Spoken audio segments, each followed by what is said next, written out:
I am Ferdinand Marcos, and I am the President of the Republic of the Philippines.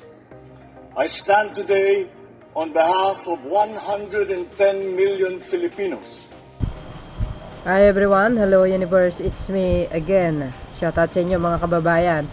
Sino po ang may gustong ipadala si Kibuloy sa Amerika? Oh, taas ang kamay. But anyway mga beswa, ito kapapasok lang. Sabi po dito mga kababayan, basahin po natin.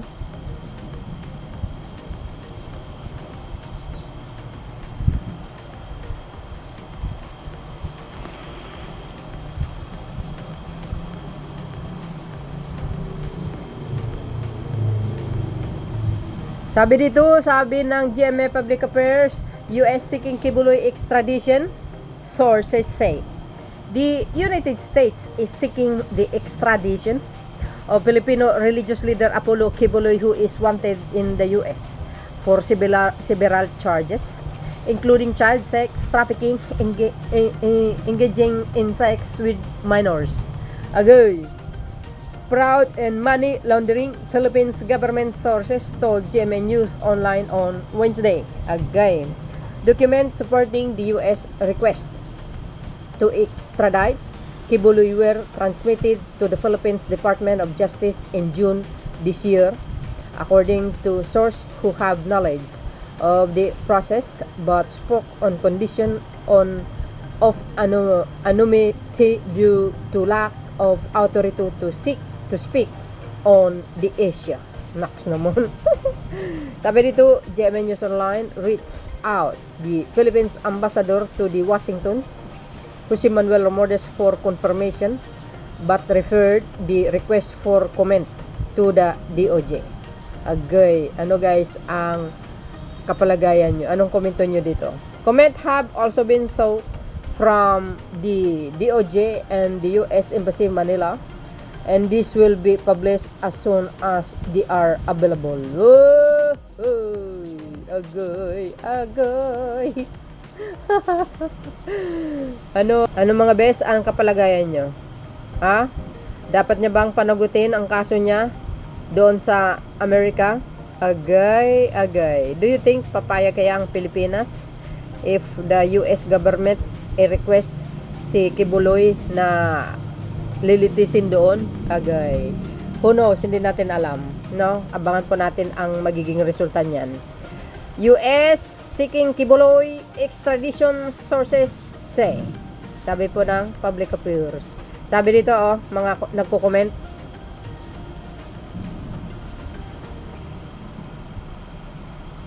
Sabi dito, mga beswa, tatapusin muna criminal case dito. Kung makonvict, di pwede ma-extradite. Only after siya nakulong can the US extradite. Agay. Yan ang mga nagko-comment. Translation, di na makakalabas si Kibuloy ever. Goes. Sigaw na stop. Forthwith para itigil ang extradition. Bukang di sila magkikita ng puon niya. Ala kayo, mga bes. Dapat talaga malitis mga ito sa ibang bansa. Kung sa Pilipinas walang mangyayari, tingnan mo yung kay Confi Funds, mukhang nawala na. Hindi naman sa ganun. Hindi pa nga yata dumating yung yung resulta doon sa motion for reconsideration tungkol dito sa pag-dismiss sa impeachment ni Sara Duterte. If naman ang magiging desisyon ng korte, di ba ang Supreme Court, yes, ay mayroon pa naman 2026, di ba, na mag-refile uli ang House of Representatives. Di ba napanood nyo po iyon? So, maganda rin naman ito kung ito po ang magiging desisyon din ng Pilipinas na ihatid doon si Kibuloy. Paktay tayo ni guys. Maraming magprotesta na naman. Hindi naman sa ganon. Actually, sa panahon ni Pangulong Marcos Jr., ay talagang gumagana po mga kababayan ang justice system natin. Bakit? Di ba nakulong si Kibuloy hanggang ngayon? Si dating Pangulong Rodrigo Duterte, nasaan ba siya ngayon? Di ba nakulong din? Nasa ibang bansa, sa Dahek. Ganon din yung former congressman na yan, si Tevez. Ang dami. Actually, ang dami mga politician na nakulong Oh, 'di ba? Sabi po dito mga kababayan, go extradite na yarn. I order number 1. Order of Apollo Kibuloy coming right up. Agay. Walang lusit si Kibs. Yabang kasi. Ay, nako. Nako. So sa inyo mga kababayan, kayo ba'y papayag? Na ma-extradite si Kibuloy sa US para doon na litisin ang kanyang mga kasalanan. Seller is preparing to ship your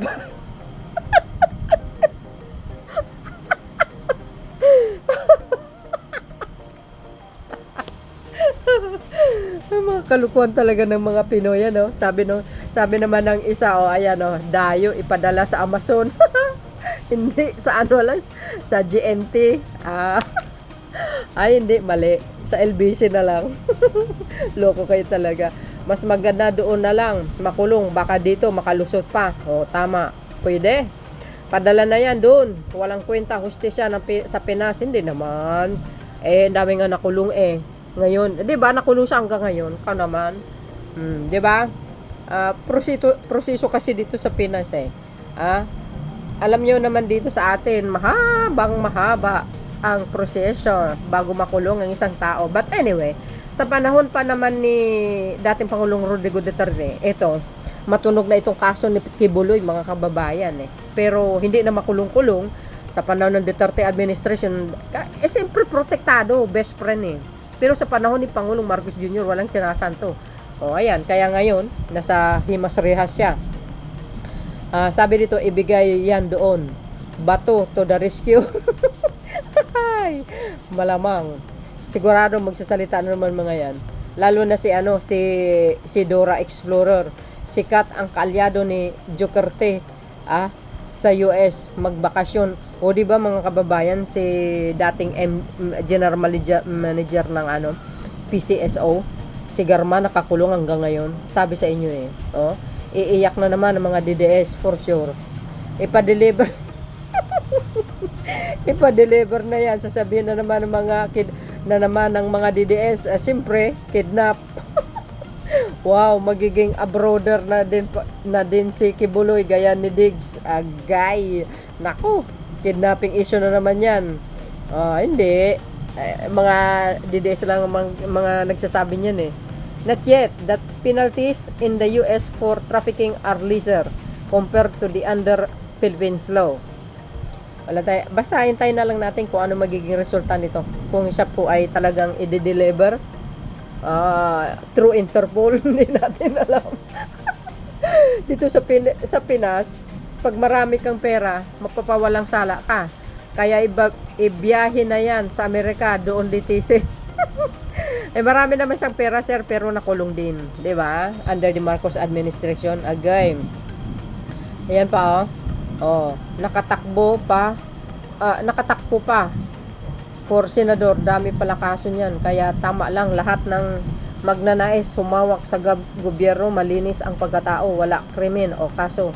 Sa batas may pinag-garalan at may dignidad. Yung mga best, ano po ang komento nyo? See you again on my next upload. Bye and babos. God bless Philippines.